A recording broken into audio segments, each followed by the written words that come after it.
దీని గురించి ఏదో ఒక లీగల్ క్లారిటీ తీసుకొచ్చుకొని ఏదో లీగల్ ఫైట్ చేయాల్సిందేనండి. లేకపోతే వీడు ఆగడు. ఎందుకంటే ఇప్పుడు వీడు నన్ను ఏం చేస్తారు అనే ధీమా ఉందండి వాడి మొహంలో, అసలు వాడి మాటలోను. అవునండి. ఓ పక్కన డబ్బులు సంపాదించుకుంటున్నాడు, ఓ పక్కన అందరికీ అందరూ నన్ను చూస్తున్నారు అనే ఒక ఆ డెమిగాడ్ ఫీలింగ్ ఒకటి వచ్చింది వాడికి. ఈ వెరసి ఏంటి అంటే నాకు ఎదురు లేదు అనుకుంటున్నాడు. ఒక్కసారి అతను నాకు ఎదురు లేదు అన్నదానికి సరైన పాఠం దొరికింది అనుకోండి, జీవితంలో మళ్ళీ కోలుకొని దెబ్బ అయితే కొట్టాలి. ఏ డబ్బులు చూసుకుని మురిసిపోతున్నాడో, ఆ బ్యాంక్ అకౌంట్లు సీజ్ చేసే దగ్గర నుంచి ఈ మీడియాకి సంబంధించి యూట్యూబ్ ఛానల్స్ క్లోజ్ అయ్యే వరకు ఫైట్ చేస్తే గానీ ఇట్లాంటి వాళ్ళు ఇంకెక్కడ మాట్లాడతాడు అప్పుడు? అవునండి.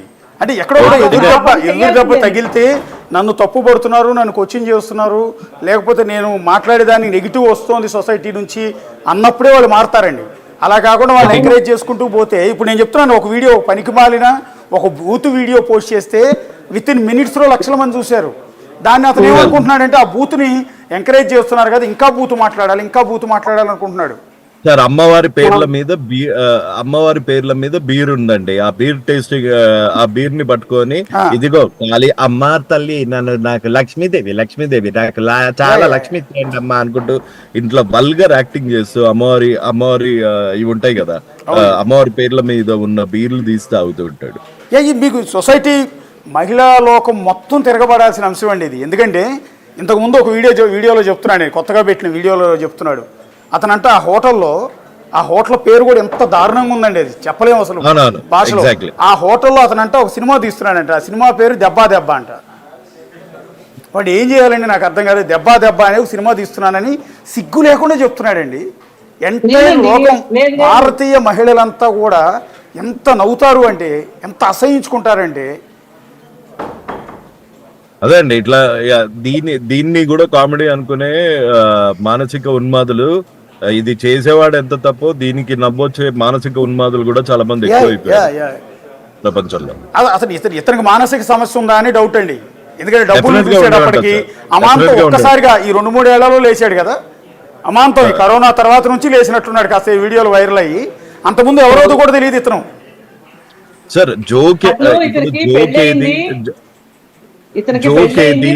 ఏది సెన్సిబిలిటీ ఏది అన్న డిఫరెన్స్ అసలు ఇట్లాంటి ఎడ్యుకేషన్ సిస్టమ్ కూడా మనకు లేదండి. ఒకసారి కృష్ణ కుమార్ గారు పెళ్లి అయిందండి, విడాకులు ఇచ్చింది వీడికి. ఓకే, పెళ్లి డివోర్స్ అవుతుంది. ఎందుకని ఇచ్చిందో? ఎందుకంటే ఇదిగో 66 కోట్లు అన్న దాని దగ్గర ఇచ్చి ఉంటది. అంటే ఇలాంటి వాడికి, ఇలాంటి మానసిక ఉన్మాదులకి ఇంట్లో భార్య, ఇంట్లో ఒక 2-3 ఆడపిల్లలు ఉంటే అప్పుడు తెలిసి వస్తుందండి. ఆడపిల్లలు ఫోన్ చేసి ఎవరే దరిద్రుడా నీ కడుపుని చెడబుట్టావరో మేమని చెప్తూ ఉంటే, నువ్వు వాడే భాష ఏంటిరా, నువ్వు ఆడవాళ్ళ గురించి, మేము కూడా ఆడపిల్లలమే కదరా, నువ్వు కన్నా ఆడపిల్లలమే కదరా అని చెప్పి వాళ్ళు అంటే అప్పుడు సిగ్గు వస్తుందండి. యాక్చువల్లీ లేదండి, వాడికి రాదండి.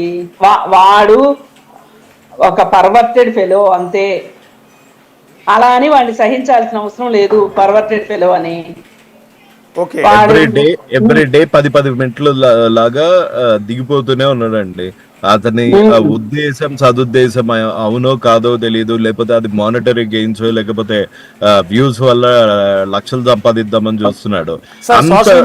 రెస్పాన్సిబిలిటీ ఉన్నవాడైతే. శివసామరెడ్డి గారు, సోషల్ మీడియా మీరు చాలా యాక్టివ్గా ఉంటారు, ఎంటైర్ సోషల్ మీడియా గురించి మీకు అవగాహన ఉంది. ఇవాళ రేపు ఏమైందంటే ప్రతిరోజు జనానందరికీ ఒక టైం పాస్కి ఏదో ఒక సబ్జెక్ట్ కావాలి. అది controversy subject, booth subject, crime subject అయితేనే ఎక్కువ కనెక్ట్ అవుతాయి.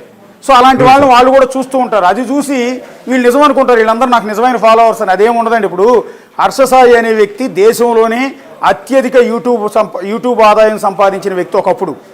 అత్యధిక వ్యూయర్షిప్ ఉన్న, అత్యధిక ఫాలోవర్స్ ఉన్న, సబ్స్క్రైబర్స్ ఉన్న వ్యక్తి హర్షసాయి. ఇప్పుడు అలాంటి వాడు ఏమయ్యాడు? ఇప్పుడు ఒక వీడియో చేసే పరిస్థితి ఉందా? లేదండి. అతని మీద రేప్ కేసు ఫైల్ అయింది, అయిపోయింది, మొత్తం కొలాప్స్ అయిపోయింది సామ్రాజ్యం అంతా. మొన్నటి వరకు హర్షసాయి అంటే పడి చచ్చిపోయేవాళ్ళు జనం అంతా. ఎందుకంటే అతను సమాజ సేవ చేసేవాడు, చాలా మంది పేదవాళ్ళకి డబ్బులు సాయం చేసేవాడు. అప్పుడు అంతవరకు బాగానే ఉన్నాడు. ఎప్పుడైతే అమ్మాయి రేప్ కేసు పెట్టిందో ఆ తర్వాత మొత్తం పతనం స్టార్ట్ అయిపోయింది. సో ఇందా మీరు అన్నట్టు ఇలాంటి వాడు, ఇప్పుడు అన్వేషణ లాంటి వాడు ఇవాళ బాగా బెలూన్ లాగా ఉప్పుతాడు కొద్ది రోజులు. True, sir. సోషల్ మీడియాలో ఫాలోవర్స్ వాళ్ళ కామెంట్స్ ఇవన్నీ చూసి అన్నా నువ్వు తోపన్నా నువ్వు ఇదన్నా అదన్నా అనేటప్పటికి కొద్ది రోజులు ఊపుతాడు.